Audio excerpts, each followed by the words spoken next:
Hello and welcome to G Fun Facts Online.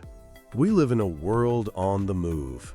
Every day, people cross borders in search of a better life, a better job. On the surface, it seems like a perfect deal, a global win-win. But what if the story we're told about migrant labor is a little too simple, a little too clean? What if, beneath the surface of this global exchange, lies a much more complex and troubling story of power, history, and exploitation? Today, we're peeling back the layers on the real economics of migrant labor. The story you've probably heard goes something like this.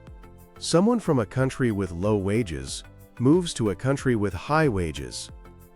The new country gets a much-needed worker, and the worker's home country gets a boost from the money they send back. Economists call this the neoclassical approach.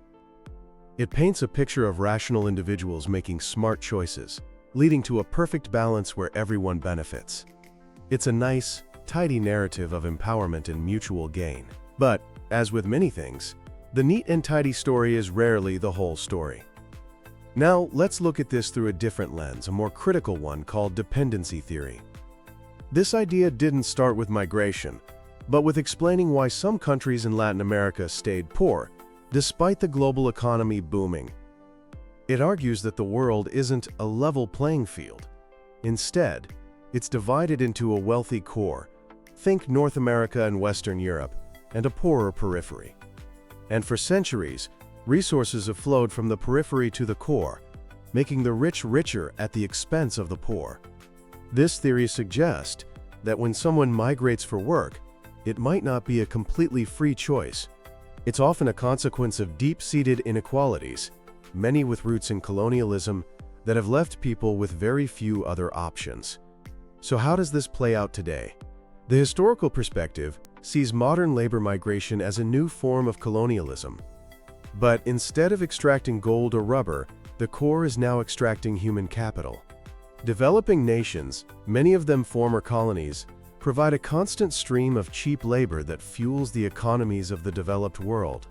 This keeps the periphery in a state of dependence, their own economic health tied to the labor demands of the core. You see it in immigration policies that welcome highly skilled workers with open arms, while relying on a vulnerable, low-skilled migrant workforce for jobs in farming, construction, and caregiving, often with few rights or protections. But what about the money sent home? These remittances are a huge deal.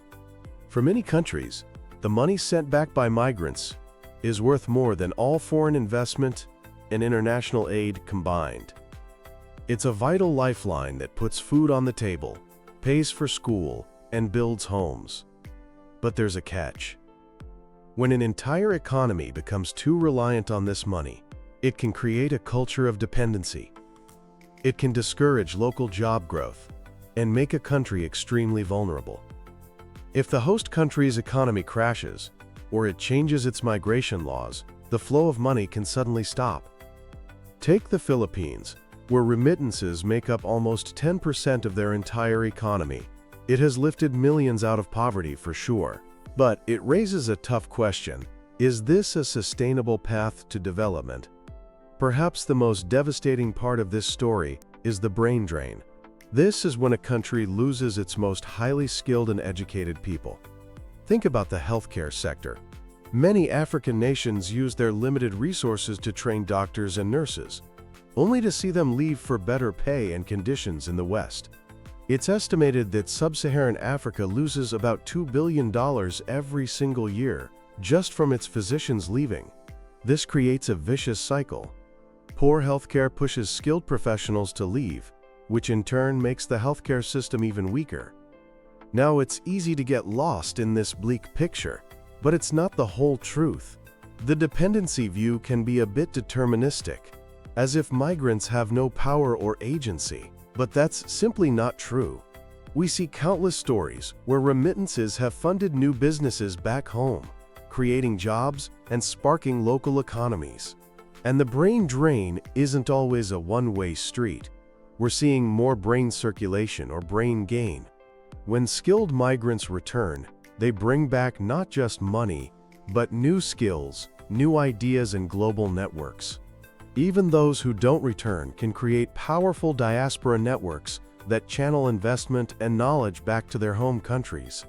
So the economics of migrant labor isn't a simple win-win, nor is it a simple story of pure exploitation.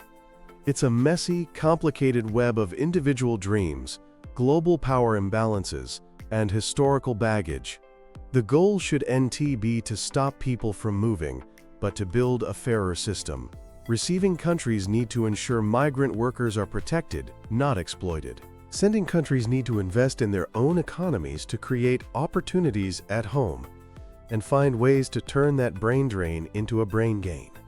It's about moving past the simple narratives and building a system of global mobility that truly respects the rights and empowers the lives of everyone involved, no matter where they come from or where they're going.